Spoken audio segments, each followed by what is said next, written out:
andi leen benn kayitu yëgle ci wàllu tàgge fii ci Mbadiar TV.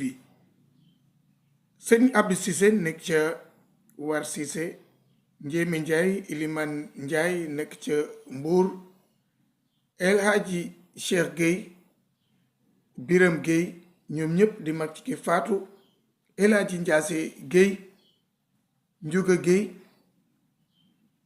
Ngagne Gueye, Maam Diop di goro ci ki faatu, Fatou Gueye di soxna ci faatu, Tabara Gueye nekk ci Bijëm Gueye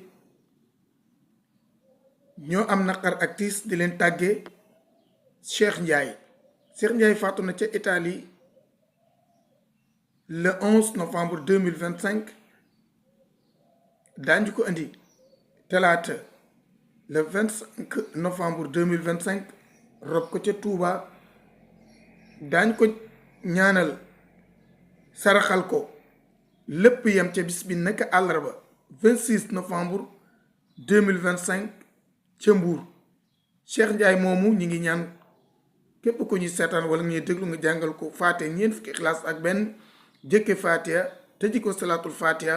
yàlla xare ko aljana bi jaay seen Muhammad sallallahu alayhi wa sallam. ñu bàyyi leen programme Mbadiar TV.